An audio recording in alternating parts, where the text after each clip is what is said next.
شکریہ. میرے خیال میں یہ جو اب فیصلہ آیا، جس طرح مولانا صاحب نے کہا کہ ان تمام جتنے بھی قائدین ہیں ان کے کورٹ میں داخلے پر پابندی لگا دی ہے، تو میرے خیال میں ان ججز صاحبان کی میلفائڈی تو اس ایک آرڈر سے بھی ظاہر ہو جاتی ہے کہ ان کے ارادے کیا ہیں اور وہ کیا تاثرات اور کیا خیالات ان قائدین کے بارے میں رکھتے ہیں. گزارش یہ ہے کہ تقریباً تمام باتیں ہو چکی ہیں. عدلیہ کی تاریخ پر بھی ہم میں سے کوئی اشتہاری بھی نہیں. تو اچھا ان کو یہ بھی پتا ہوا ہے کہ بھئی کوئی پریس کانفرنس بھی ہو رہی ہے، شاید وہ سن بھی رہے ہیں. تو یہ ججز میرے خیال میں سوشل میڈیا دیکھ کر فیصلے جب کریں گے تو پھر ملک کا یہی حال ہونا ہے جو آج کل ہم دیکھ رہے ہیں. تاریخ پر بات ہوئی پاکستان کی عدلیہ کی کہ وہ بھی کچھ زیادہ تابناک نہیں ہے، اور ہوتا رہا ہے یہاں پر کہ مارشل لاء بھی لگتی رہی ہے، جمہوریت کے راستے میں روڑے بھی اٹکاتے رہے ہیں لوگ، خصوصاً ہماری ملٹری اسٹیبلشمنٹ.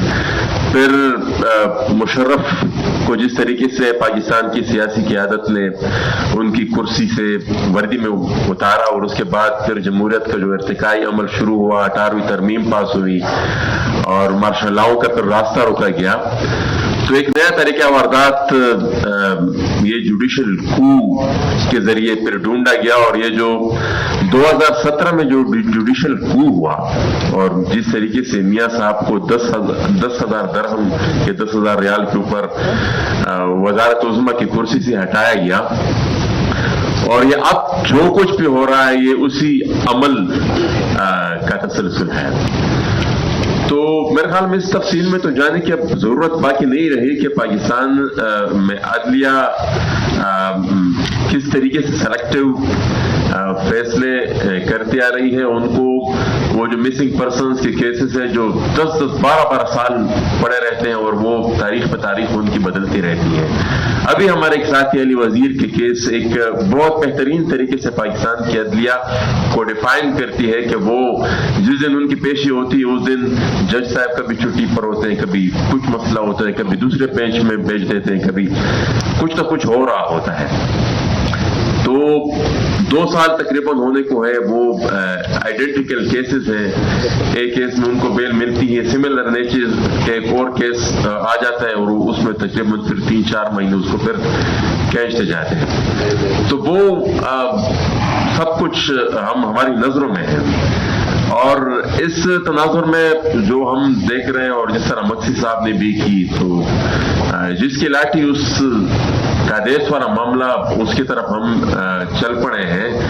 اور ایک ہم تو یہ دیکھ رہے ہیں کہ ملک ایک وارلڈزم کی طرف چل رہا ہے. ہر کوئی پھر اب اپنی عدالت لگائے گا، ہر کسی نے پھر اپنا آئین بنا لیا ہے، ہر کسی نے پھر اپنا قانون بنا لیا. پھر آئین پر عمل نہیں ہو رہا، جب عمل نہیں ہوگا تو پھر ہر کوئی اپنا آئین بنائے گا.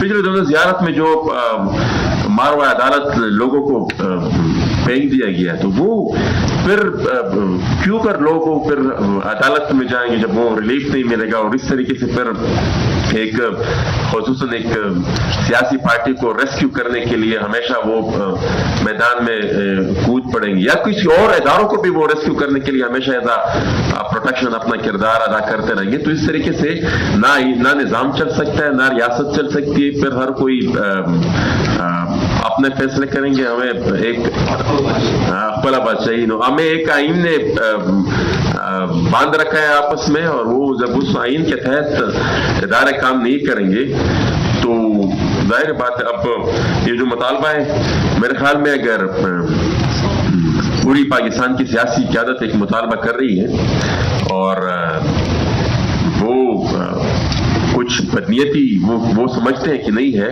تو میرے خیال میں اس کو آنر ہو جانا چاہیے. Thank you very much.